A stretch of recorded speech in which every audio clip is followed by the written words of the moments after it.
시청자 여러분, 김진논설위원입니다. 오늘은 가장 최근에 문제가 되고 있는 역사 교과서 논쟁.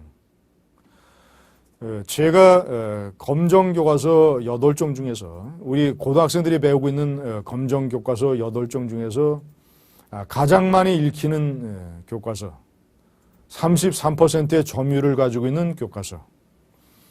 우리 학생 3명 중에 1명이 읽는 교과서를 가지고 집중적으로 분석해 보겠습니다. 지금 여러 쟁점 중에서 가장 시청자 여러분이 궁금하게 생각하는 것은 현재 가장 많이 읽히고 있는 교과서에 무슨 문제가 있길래 이것을 좌편향이라고 하고 도대체 어느 정도 문제가 심각하길래 검정으로 고칠 수 없다는 것인가? 왜 국정이 불가피하다는 것인가? 도대체 어떤 부분이 어떻게 서술이 되어 있길래 좌편향이라고 하는가? 그 문제점에 관한 부분이 시청자 여러분들이 가장 궁금하게 생각하는 것이라고 판단을 합니다. 그래서 제가 직접 이 가장 많이 팔리는 이 교과서를 놓고 분석을 해드리겠습니다. 제가 분석한 결과 모두 65개에 걸쳐서 문제점이 발견됐습니다. 자, 지금부터 여러분께 표지 사진부터 설명을 해드리겠습니다.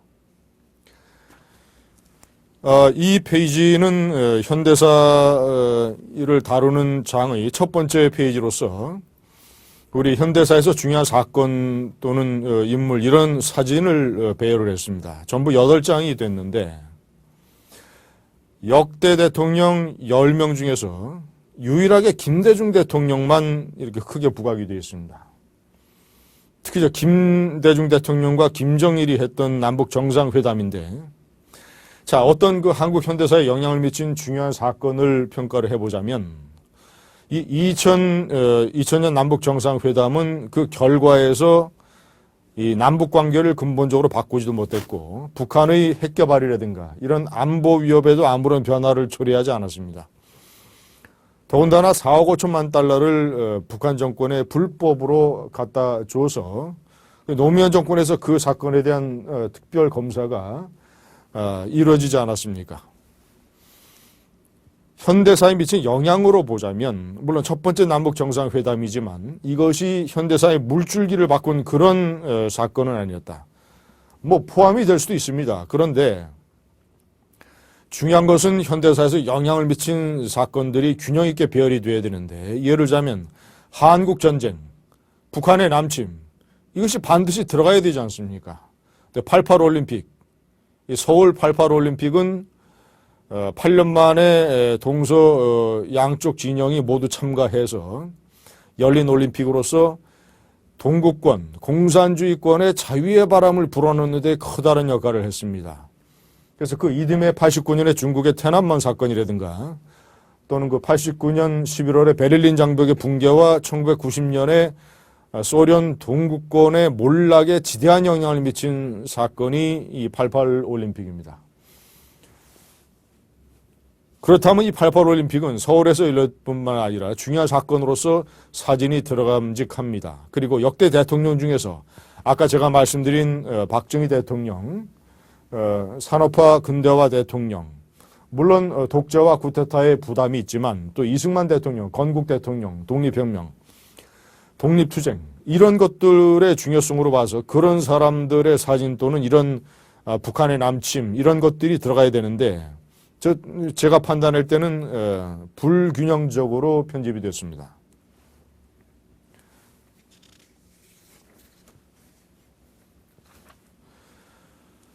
자, 다음 페이지입니다. 한국전쟁이 일어났다는 묘사가 있는데 한국에서도 6.25 전쟁이 발발하였다라고 묘사가 되어 있습니다. 한국전쟁에 대한 기술을 할 때는 이 자라나는 이 중고등학생들이 배우는 그런 역사책이기 때문에 이 북한의 남침으로 전쟁이 발발했다는 것을 꼭 빠짐없이 기술을 해야 됩니다. 물론 나중에 그런 부분이 있습니다만은 일단은 매번 한국전쟁을 묘사할 때 그래야 이것이 가치 중립적으로 되지 않냐고 북한 공산주의 정권의 남침이라는 사실이 분명하게 확인이 됩니다. 1945년 해방 이후에 남북에서 각각 미국과 소련의 군정이 실시가 됐는데 미군정은 상대적으로 깎아내리고 소련의 군정은 나름대로 상당히 긍정적인 의미로 비춰질 수 있도록 묘사가 되어 있습니다. 예를 들자면 미군정은 한국에 대한 사전 지식과 준비가 부족한 상태여서 직접 통치에 나섰다라고 되어 있습니다. 소련 군정은 인민위원회의 자치를 인정하는 간접 통치 방식을 취하였다. 이 소련 군정이 김일성을 앞세워서 이 북한의 단독 정보를 수립하려는 그런 조치를 발빠르게 해놨고 그 전위대 역할을 한 것이 북한에서 있었던 인민위원회라는 것입니다. 근데 무슨 그런 내역은 제대로 소개되지 아니하고 결과만 놓고 해서 소련은 이 한국인들의 의사를 반영을 해서 간접 통치를 했고 미국은 한국인의 의사와 반해서 이렇게 직접 통치를 했다는 식으로 묘사가 되어 있습니다. 이 가장 해방 공간에서 논란이 됐던 이 삼국 외무장관 미소 공동위원회, 그러니까 이 연합국이 한국인들에게 자치권을 주지 아니하고 신탁 통치를 하겠다라고 하는 그 문제에 관해서 기술이 되어 있는데 여기 보자면 국내 신문이 신탁 통치만을 강조한 보도를 내면서 신탁 통치 반대 여론이 고조되었다라고 묘사가 되어 있습니다. 이 강대국들이 신탁 통치를 연장을 해서 사실상 한국의 식민 지배가 늘어나는 것에 대해서 격렬한 남한 내 반대 투쟁이 일어났던 것은 역사적으로 그 가치가 인정받고 있는 하나의 그런 흐름이 되겠습니다. 그런데 굳이 그 강대국들의 신탁 통치에 반대했던 주요 이승만을 비롯한 이 우익 인사들, 해방 공간에서 반탁 운동을 주도했던 우익 세력에 대해서 비우호적으로 마치 신탁 통치에 반대한 것이 다소의 문제가 있는 듯이 묘사가 되어 있습니다. 해방 공간에서 이승만 대통령은 소련이 북한의 단독 정부를 세우려고 하는 그런 음모를 일찍이 간파해서 결코 북한에 끌려다니지 않는 그런 노선을 취했습니다. 반대로 김구와 김규식 선생은 남한만의 단독 총선거, 단독 정부 수립에 반대하면서 어떻게 해서든지 북한의 김일성과 합작을 해서 통일 정부를 세워야 된다라는 그런 운동을 벌였습니다. 이것이 유명한 사진이죠. 김구 선생이 북한의 김일성을 만나러 가기 위해서 38도선에서 찍은 사진입니다. 그런데 역사적으로 이 김구의 통일정부 노선과 남한 이승만의 단독정부 노선을 비교했을 때 국제정치학상의 역학관계라든가 또는 북한 정권을 내세운 소련의 음모, 북한만의 단독정부를 세우려고 하는 그런 북한의 발빠른 조치, 이런 모든 것을 평가할 때 결과적으로 북한의 속셈에 끌려다니지 아니하고 이승만 대통령이 남한의 단독 정부를 강력하게 밀어붙였던 것은 역사적으로 옳은 결정이었고 그런 결정으로 인해서 남한이 공산화되는 것을 막았다라는 것이 대체적인 사실은 어느 정도 정립이 된 역사적인 평가라고 할 수 있습니다. 그리고 그것은 현재 대한민국의 모습으로도 증명이 되는 일입니다. 결국 북한의 김일성 체제와 남한의 이승만 박정희 체제의 체제 대결에서 이승만 박정희 체제가 승리한 걸로 다 드러났지 않습니까? 때문에 이승만의 단독 정부를 통한 대한민국 건국이라고 하는 것은 역사적으로 우월한 가치를 가지는 것인데 이 전체적인 편집을 보면 이승만의 단독 정부 수립은 많이 이 비중을 많이 줄이고 김구, 김규식 선생이 했던 북한 김일성과의 합작정부 노선, 결국은 북한 김일성의 이 계략에 전혀 효과를 보지 못했던 그런 움직임만을 크게 보도하고 있습니다. 대표적인 것이 이 김구 선생이 38도를 넣는 사진을 이 상단에 크게 했고 이 김규식 선생의 단독 사진을 썼습니다. 반면 건국 대통령 이승만의 사진은 이 다음 페이지에 이 오른쪽 구석에 자그마하게 처리가 되어 있습니다. 저는 이것은 이미 역사적으로 결판이 난 단독정부냐 합작정부냐 이 역사적으로 우월성이 입증이 된 이승만의 노선에 대한 편파적인 평가요 편집이라고 봅니다. 이런 묘사도 있습니다. 그러나 이승만과 한국민주당 등 우익은 좌익과의 협조 자체를 거부하였다. 협조 자체를 거부하였다라는 말은 이 이승만과 이 우익이 어떤 그 화합과 대화의 노선보다는 단독으로 치달아서 합작정부의 어떤 그 가능성을 무산시켰다라는 그런 뉘앙스로 부정적으로 묘사가 되고 있습니다.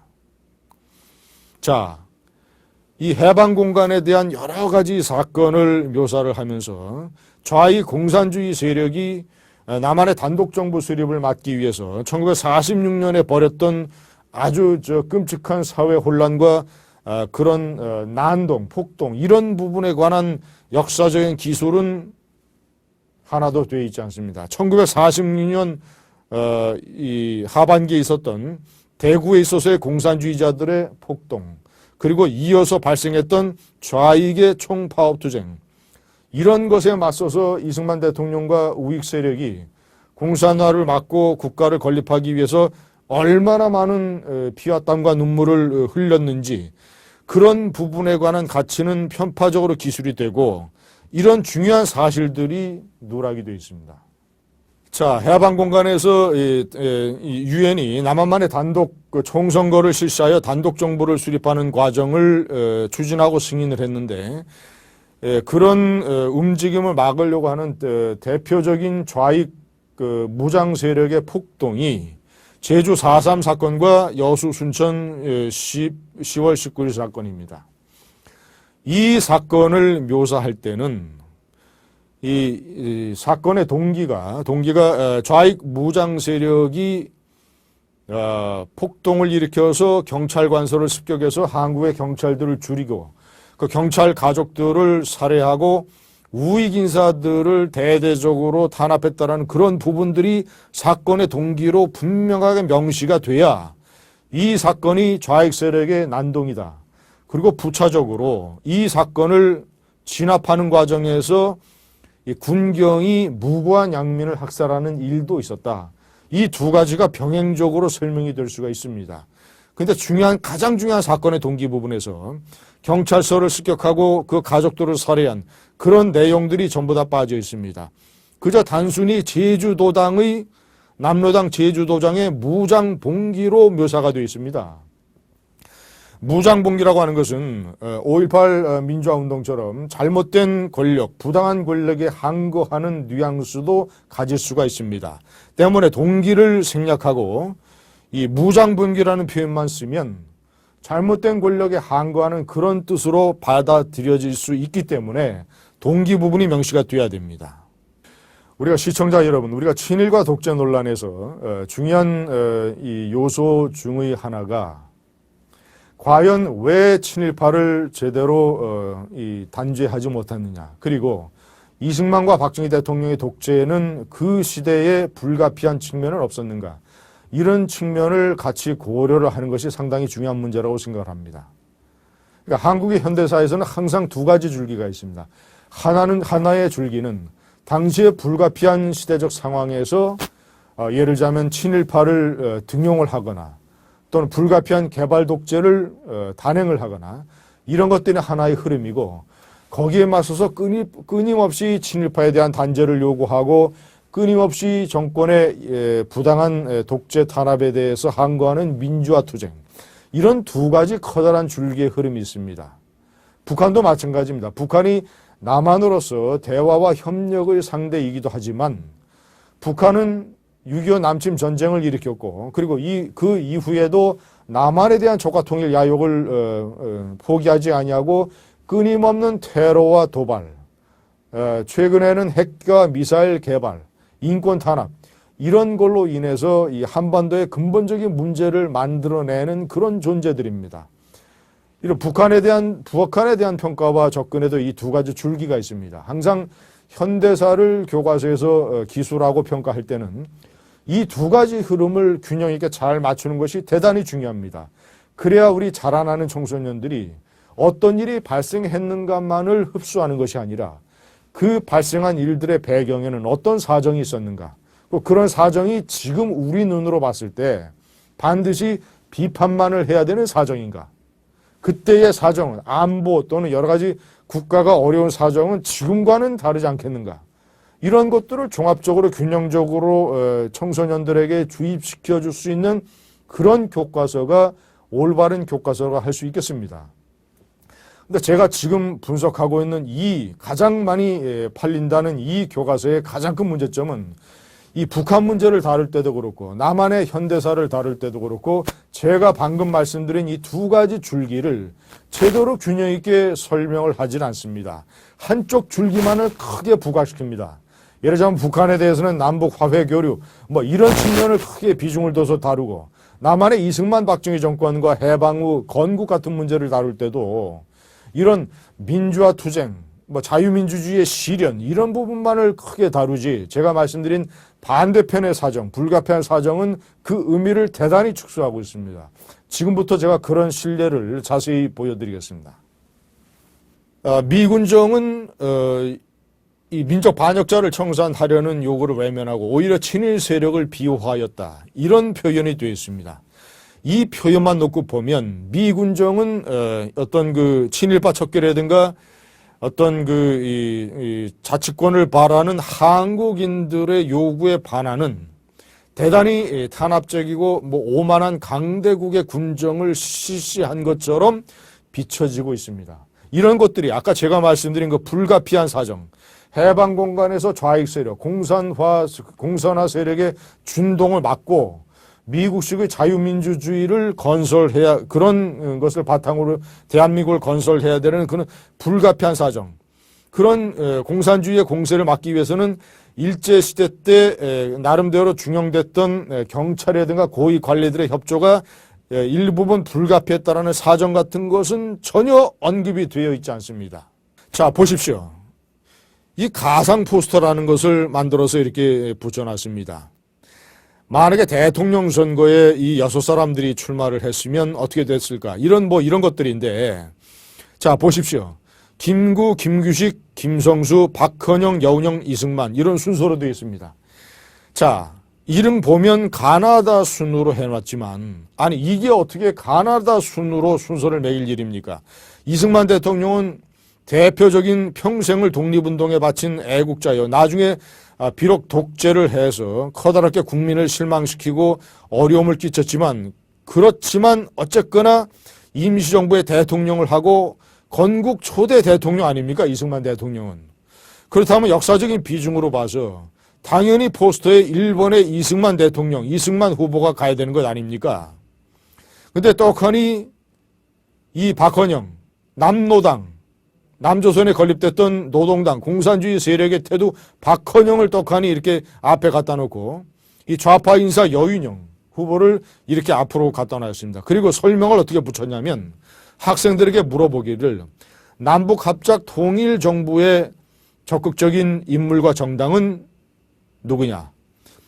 반민족 행위 청산에 소극적이었던 인물과 이 정당은 누구냐? 전부 김구, 김규식 또는 박헌영, 여운형 이런 이 중도 이 합작파 내지는 좌익 세력들에게 유리한 답변이 나오도록 하는 그런 질문을 이런 식으로 배치해 놓고 있습니다. 이 질문만을 보자면 이승만 대통령, 건국 대통령 이승만 대통령의 대한민국 건국 작업에 대한 평가는 대단히 부정적으로밖에 나올 수가 없습니다. 이런 질문 자체가 잘못됐고 가상 포스터의 배열도 문제가 많습니다. 자, 한국전쟁을 다룬 부분입니다. 이 중요한 유엔군의 참전을 결의하였다. 미국의 트루만 대통령이 이 공산주의자들의 침략을 단호히 신속하게 격퇴하기 위해서 미군을 비롯한 미군의 참전, 그리고 유엔군의 참전을 결의한 부분이라든가 16개국의 유엔군이 결성이 돼서 수많은 유엔군들이 사상하였고, 특히 미군은 3만 5천 명이 이 전쟁에서 피를 흘린 사실, 그리고 그런 유엔군들의 전사자들이 부산에 있는 유엔 묘지에 안정되어 있다는 사실, 이런 내용들, 이런 중요한 내용들, 우리의 청소년들이 반드시 알아서 한국전쟁에서 공산화의 위협으로부터 이 나라를 건지는 데에 도움을 줬던 사람들에 대한 은혜의 인식을 갖도록 하는 중요한 사실들이 하나도 없습니다. 다 빠졌습니다. 유엔군이 참전을 결의하였다라고만 되어 있지, 그 유엔군이 어떤 나라들인지, 또 그들의 활동 상황, 그들이 주도한 인천 상륙작전의 자세한 내용, 그리고 그들의 희생, 이런 것들, 와싱턴에 있는 미군의 참전 기념비에 있는 유명한 문구, 이런 것들, 한 번도 보지도 들어보지 못한 땅의 나라를 구하기 위해서 미국의 젊은이들이 참전했던 그런 부분들 하나도 없습니다. 하나도. 이 내용만 봐서는 외국의 젊은이들이 이 땅에 와서 피를 흘리고 그것의 결과로 이 나라가 생존할 수 있었고 그 이후 이 나라의 발전에 커다란 밑거름이 됐다라는 그런 중요한 사실들을 청소년들이 하나도 배울 수가 없습니다.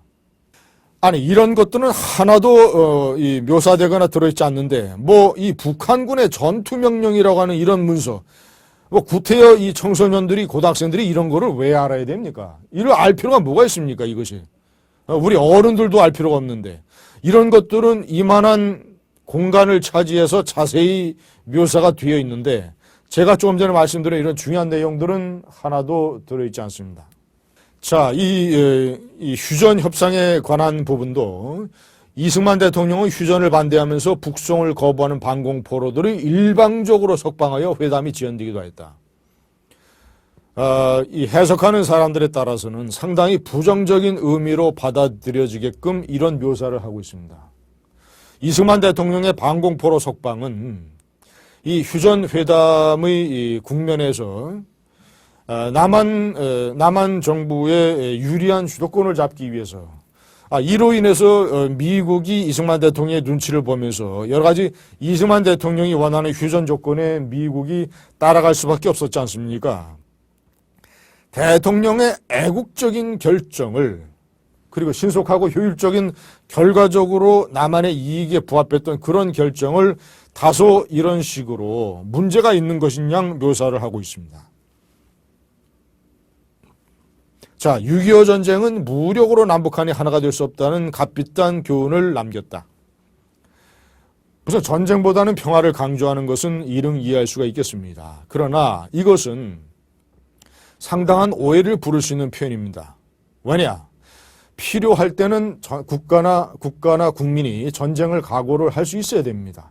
자, 모든 선진국이 그렇게 하지 않습니까? 미군, 지금 이 시간에도 미군이 피와 땀과 눈물을 희생해 가면서 전 세계에서 미국의 국가 이익을 지키고 나름대로의 테러와 싸우는 그런 전쟁들을 미국이 하고 있는 것 아닙니까? 선진국들은 다 마찬가지입니다. 영국, 프랑스, 일본, 필요할 때 국가의 이익을 위하여 보다 큰 자유나 민주 또는 반테러, 이런 가치를 지키기 위해서 무력을 사용할 때는 사용을 하고 그것을 결심할 때는 결심을 하는 것이 지금 세계가 움직이는 하나의 그런 이치 아닙니까? 자, 이때도 남북한이 하나가 될 수 없다. 자, 통일이 왜 좌절됐습니까? 당시 북진 통일이 왜 좌절됐습니까? 중국군의 참전으로 인해서 좌절된 것 아닙니까? 마오쩌둥이 중국군의 참전만 지시하지 않았더라면 당시 압록강까지 북진한 한국과 미군, 유엔군이 우리 민족의 수건인 통일을 북진 통일로 완수할 수 있었지 않습니까? 중국군의 참전으로 인해서 무산된 거를 무력으로 남북한이 하나가 될 수 없다는 값비싼 교훈을 남겼다. 이것은 자라나는 청소년들에게 국가가 필요로 할 때 무력이 요구되면 참전해서 싸우고 군대 가서 열심히 전우들과 함께 싸우고, 이런 중요한 인류사의 가치, 이런 가치에 대해서 잘못된 생각을 갖게 할 수 있는 오해가 있는 표현입니다. 자, 이런 것들도 한미 상호 방위 조약에 의해서 이승만 대통령과 한국 정부가 요구를 해서 미군이 한국에 계속 주둔하였고 그 결과 지금까지 미군의 주둔으로 인해서 북한의 적화야욕을 많이 분쇄하고 남한이 분단 비용 또는 이 전쟁 비용을 아껴가면서 무력 비용을 아껴가면서 경제 발전에 치중할 수 있었던 그런 긍정적인 부분에 관한 묘사는 없고 결과 한국과 동북아시아에서 미군의 영향력은 한층 강화되었다라고 해서 다소 미군의 한국 주둔에 대해서 다소 문제가 있는 부분만을 부각시켰다. 또 이런 것들은 자라나는 청소년들에게 특별히 근거가 없이 반미의식을 심어줄 수가 있습니다. 자, 이것도 보십시오. 이 거창 양민 학살 사건, 6.25 전쟁 중에 있었던 이 한국군에 의한 민간인 학살 부분에 관해서 크게 묘사를 하고 있는데 뭐 좋습니다. 어쨌거나 이런 국군에 의한 양민 학살 문제를 다루는 것은 뭐 이릉 필요하다고 하겠습니다. 하지만 그렇다면 이와 비슷한 비중으로 예를 들자면 북한이 끌고 간 남한의 국군포로 지금까지도 생활이 되지 아니하고 이 대대로 걸쳐서 북한에서 비극적인 삶을 살고 있는 남한의 국군포로 문제나 또는 북한의 6.25 남친 전쟁으로 인해서 발생한 이 이산 가족들의 비극, 최근까지도 이산 가족 상봉을 통해서 우리가 생생히 목격하고 있는 이산 가족의 비극도 동시에 소개가 돼야 될 것 아닙니까? 이런 부분은 빼고 그저 국민의 양민 학살이라고 하는 국군에 대한 부정적인 인식을 청소년들에게 심어줄 수 있는 부분만 이렇게 커다란 비중으로 다루고 있습니다. 이 베트남과 독일의 통일 사례를 분석한 이런 대목인데요. 자, 여기서도 빌리 브란트 서독 총리는 평화통일의 기반을 형성하는 데 주력했다. 이 동독, 브란트의 동방정책을 상당히 긍정적으로 묘사를 하고 있습니다. 자, 그런데 이것은 자, 이 내용만 들여다보면 북한에 대해서 일방적인 어떤 우호 협력 정책, 우리가 햇볕 정책이라고 부르는 그런 일방적인 대북 지원 정책이 중요한 것으로 비춰질 수가 있습니다. 그것만이 가장 효과적인 정책으로 오해가 될 수 있는데 이 독일은 서독은 이 빌리 브란트가 1972년에 동방 정책을 하기 전에 벌써 1961년에 중앙기록보존소라는 걸 만들어서 동독 정권의 인권 탄압을 전부 다 기록을 해놨습니다. 그리고 독일된 이후에 그 인권 탄압의 핵심적인 책임을 가지고 있는 사람들을 법정에 세웠습니다. 이런 부분을 언급하지 아니하고 자, 그런 서독의 그런 역사를 알아야 북한 인권법을 하루빨리 통과시켜야 된다라는 그런 인식을 갖게 되는 것 아니겠습니까? 이런 것들도 일방적으로 편파적인 기술이다. 이렇게 저는 판단하고 있습니다. 자, 이 부분은 전쟁 이후의 남과 북에 관한 이 묘사입니다.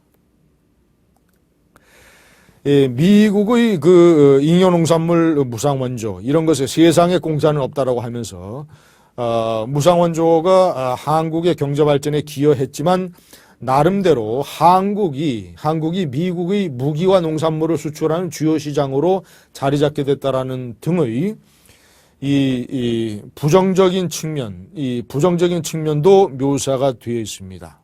뭐 좋습니다. 무상원조에 대해서 그런 공과 또는 양지와 음지의 평가를 제공하는 것은 좋겠습니다만은 자, 미국이 주도한 유엔이 전후에 한국을 재건하기 위해서 만들었던 유엔의 한국 재건단 또는 여러 가지 미국이 주도한 국제사회의 한국 지원 이런 걸로 인해서 우리가 전쟁의 잿더미에서 하루빨리 일어나서 한강의 기적을 만들 수 있는 중요한 밑거름이 됐는데 이런 부분에 대한 기술은 하나도 없습니다. 자, 이거 5.16 군사정변, 5.16 쿠데타에 대한 서술입니다. 이 박정희 장군을 비롯한 이 군대가 5.16 쿠데타를 일으킨 동기 부분에 관한 서술인데 4.19 혁명 이후 민간 차원의 평화통일 운동과 장면 내각의 군비 축소 계획에 대해 일부 군인들은 불만을 품고 있었다.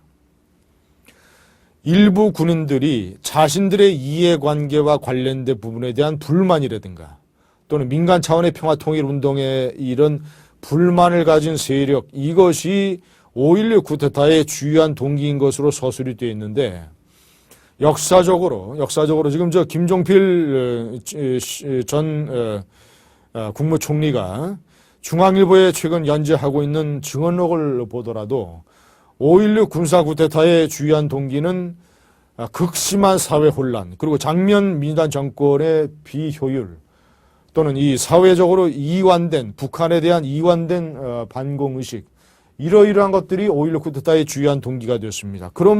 그렇다면 그런 것들을 종합적으로 묘사를 해야 이 5.16 군사 쿠데타가 법률적으로는, 형식적으로는 불법이어도 그 군인들이 그런 동기를 가졌다고 하는 것들이 묘사가 될 것입니다.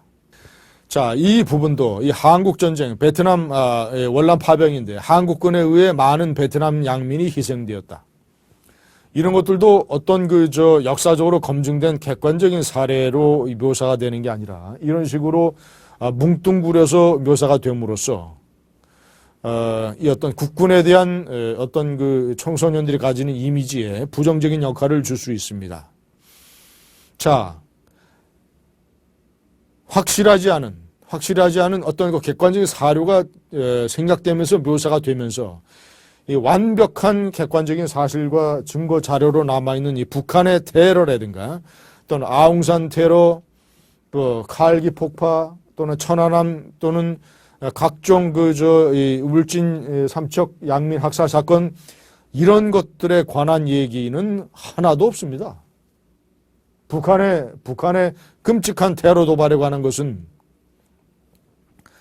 이 1.21 사태 또 이런 것들 또는 무장공비 이런 것들도 그 정확한 어떤 양민 학살 부분 또는 이런 이 도발성이 많이 생략된 채 묘사가 되어 있습니다.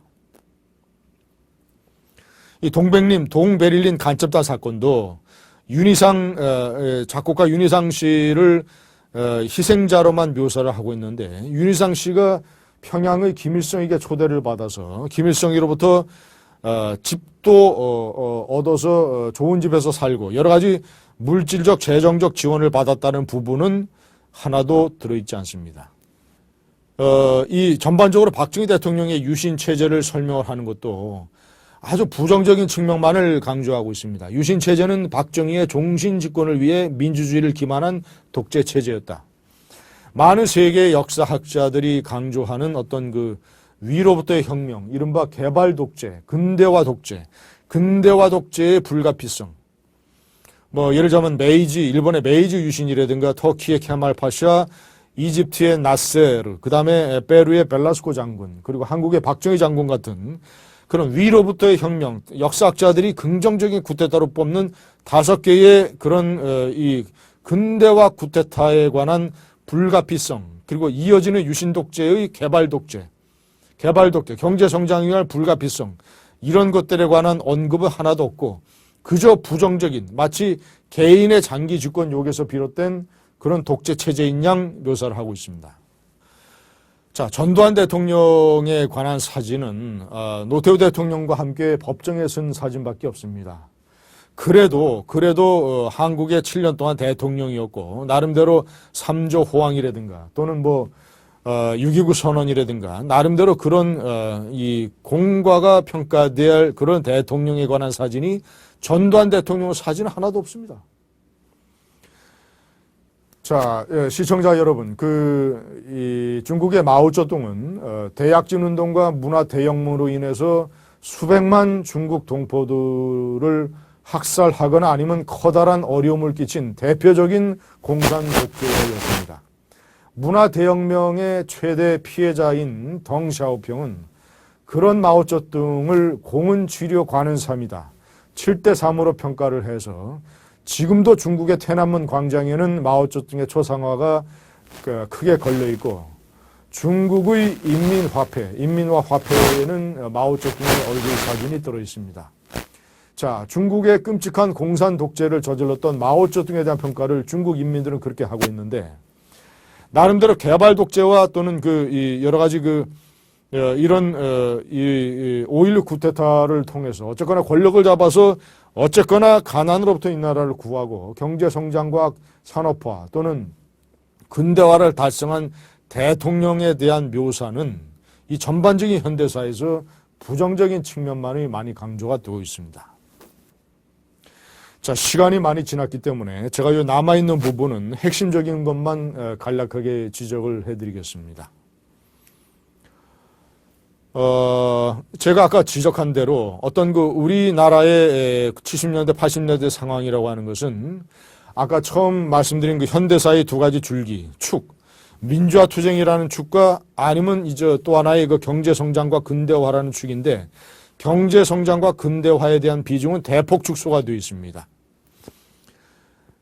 박종철 군이 고문치사로 죽었지만 그렇다고 정권을 고문살인 정권이라고 완전히 이렇게 이렇게 단정을 해버리는 것은 이것은 청소년들의 가치에 어떤 가치인식에 영향을 줄 수 있는 상당히 위험하고 도발적인 어떤 이 역사적인 서술입니다. 그 정권에서 고문사실이 일어난 그런 사건과 그 정권이 고문살인 정권이라고 얘기하는 것은 천양지차의 표현에 커다란 차이가 있지 않습니까?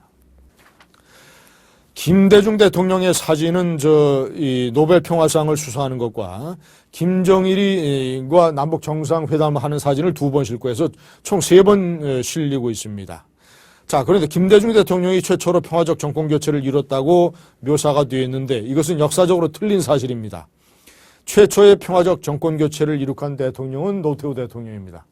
2번째가 김영삼 대통령이고 김대중 대통령은 3번째입니다. 노무현 대통령에 대해서는 권위주의를 탈피한 서민 대통령이라고 하면서 이 내용 전체에서 거의 모두 일방적으로 미화만 전개되고 있습니다.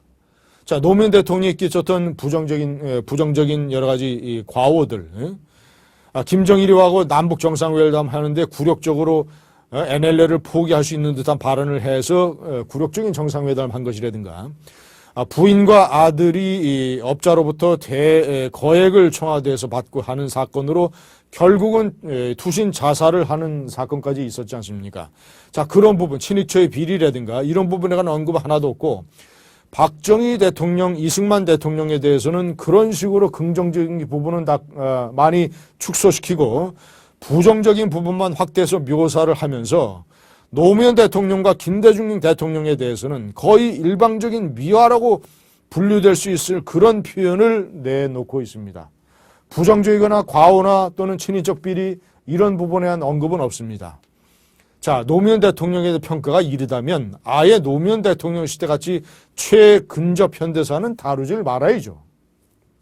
또 하나 중요한 문제점은 이 60년대, 70년대의 고도 성장기, 개발 독재 또는 이런 과정에서 이 대기업들의 역할을 상당히 부정적으로 묘사하는 그런 기술이 많다라는 겁니다. 전체적으로 보면 이병철 또는 정주영 회장 같은 대기업가가 한국의 근대화 고도 성장에서 어떤 중요한 역할을 했는가에 관한 묘사는 하나도 없습니다. 대신 뒷부분에 있듯이 노동운동가 전태일 그런 부분에 관한 묘사는 상당히 비중 있게 다뤄지고 있습니다. 자, 신자유주의를 다루면서 세계 IMF라든가 또는 세계은행, 월드뱅크 같은 이 미국이 주도한 어떤 국제금융기구를 상당히 부정적인 인식을 가질 수 있도록 이렇게 위험한 묘사를 하고 있습니다. 악마나 이런 무슨 부정적인 이미지를 가진 이런 만화가 결국 이런 기구들을 조종하는 것 같은 상당히 위험하고 도발적인 이 부정적인 이 만평을 게재하고 있습니다. 그런 국제금융기구들의 어떤 긍정적인 역할, 세계의 경제위기를 타개하는 데 도움을 준다든가 그런 부분에 관한 이런 식의 묘사는 세계가 움직이고 있는 어떤 경제 시스템, 금융 시스템 또는 세계 기구의 역할에 관해서 우리 잘 아는 청소년들이 잘못된 일방적인 부정적인 인식을 가질 수가 있습니다. 이 만화 시리즈도 마찬가지입니다. 이게 대기업 재벌의 긍정적인 기여 부분을 다 빼놓고 그저 중소기업이나 약자들에게 이 불리한 행동을 하는 그런 존재로만 묘사가 되어 있습니다.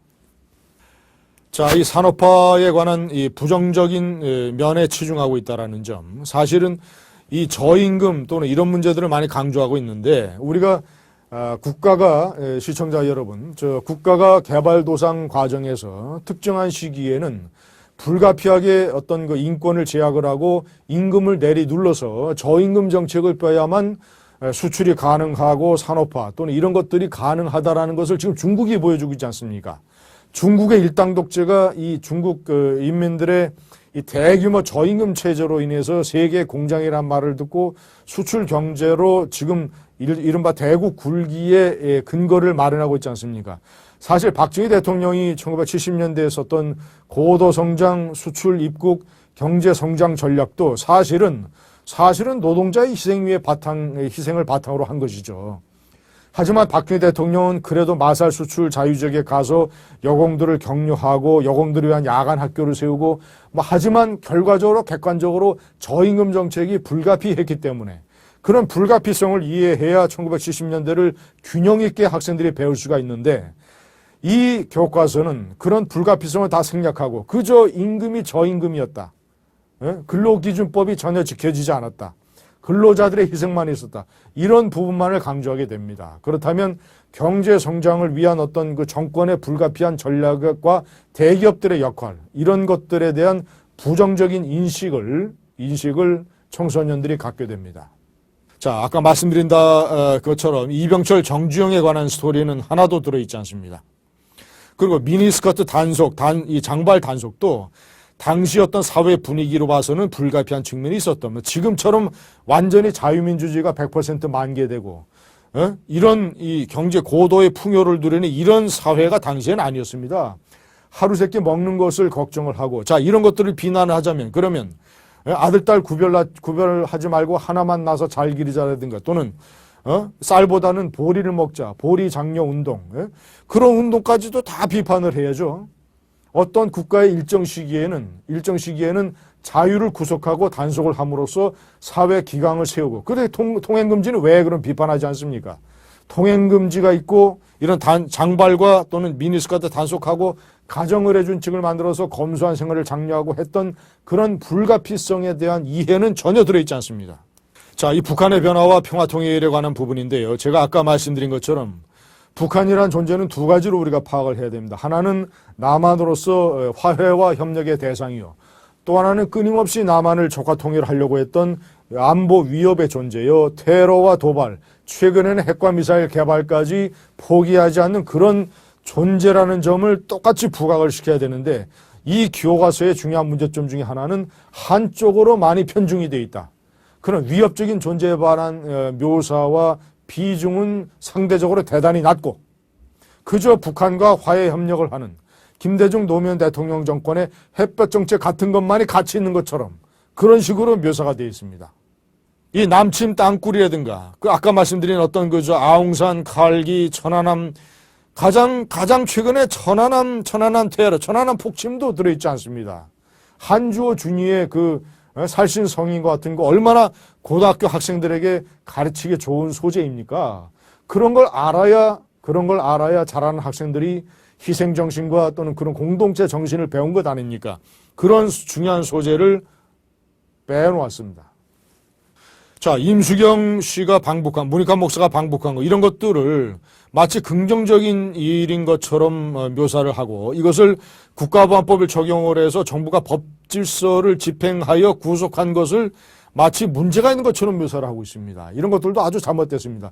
이런 임수경과 문익환의 방북은 현재의 잣대로 보면 안 됩니다. 남북 정상회담을 한 지금의 잣대로 보면 안 되고 당시의 기준으로 봤을 때 이것이 현행법을 위반한 것이며 정부의 통일정책에 영향을 줬던 잘못된 일이라는 점, 무엇보다도 법질서를 존중하는 것이 중요하다는 점을 강조를 해야 되는데 그런 부분들이 빠져 있습니다.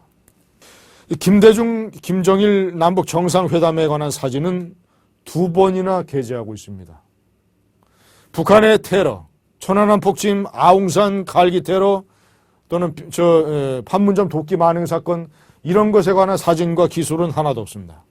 자, 이 그래픽으로 보면 남북 교류에 관한 상황을 자세하게 묘사하고 있습니다. 자, 좋다 이겁니다. 좋다. 이런 것들을 이렇게 자세하게 묘사를 한다면 똑같이 이런 부분에 북한의 테러와 도발에 관한 그래픽도 같이 해줘야 균형 있는 교과서가 되는 거 아니겠습니까? 자, 약 65개에 해당되는 문제점 중에서 마지막 문제점입니다.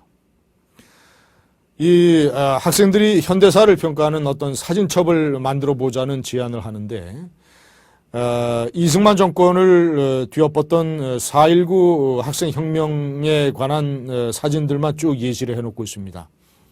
제가 모두에 말씀드린 것처럼 이것은 현대사의 하나의 줄기입니다. 또 다른 줄기에는 우리의 그 고도 성장과 근대화 노력, 개발 독재, 북한에 대한 엄격한 반공 정책 이런 것들도 중요한 하나의 축이거든요. 그렇다면 학생들이 이런 사진첩만 만들 게 아니라 어떤 그저 고도 성장 또는 반공 또는 북한의 위협 이런 것에 관한 사진첩도 만들어야 균형 있는 생각을 학생들이 가질 것 아니겠습니까? 이 일부 편향된 사진첩만 학생들, 우리 아들, 딸들이 들고 다니는 것을 여러분들은 바라겠습니까? 자, 시청자 여러분, 이 문제점이 많고 그 문제점들을 자세하게 설명을 해 드리느라 시간이 상당히 흘렀습니다. 자, 이 동영상은 처음부터 끝까지 보기에 상당히 시간이 오래 걸리는 그런 동영상일 수 있습니다. 그러나 저는 이것이 두고두고 하나의 기록으로 남아서 지금 현재 거민종 교과서가 왜 좌편향이며 그런 문제점들이 어떤 식으로 자세하게 전개가 되어 있으며 이것을 고치는 데는 어떤 노력이 필요한지 이런 중요한 의문을 시청자 여러분께 갖게 하는데 이 시간은 결코 긴 시간이 아니라고 생각을 합니다. 저는 오히려 짧은 시간이라고 생각을 합니다. 제가 미처 시간 관계상 더 자세히 설명을 못 해드렸습니다만은 제가 여러분께 다시 한번 강조하고 싶은 것은 우리 한국 현대사를 만든 두 가지 줄기, 하나는 민주화, 하나는 대한민국의 건국화, 산업화, 고도 성장, 개발 독재, 또 북한을 어떻게 대하느냐, 우리의 미래를 좌우할 두 가지 줄기. 북한은 남북 화해 협력의 대상이기도 하지만 북한은 끊임없이 지금도 테러와 도발과 핵개발과 인권 탄압으로 한반도의 안보와 우리 국민의 생존을 위협하는 존재라는 점, 이 두 가지 줄기가 나란히 객관적으로 서술이 돼야 올바른 교과서고 균형 잡힌 교과서입니다. 이 교과서의 문제점은 이 커다란 줄기 중에서 한쪽 줄기만 계속 비중을 둬서 근거 있게 다루고 다른 쪽은 비중을 왕창 줄였다는 데에 있습니다. 이것이 편향이 아니면 무엇이 편향입니까? 이것이 좌편향이 아니면 무엇이 좌편향입니까? 이 좌편향, 제가 말씀드린 65개의 문제점들을 과연 어떤 방법으로 고칠 수 있는가? 검정인가? 아니면 국정인가? 시청자 여러분들 한번 깊이 성찰해 보시기 바랍니다. 감사합니다.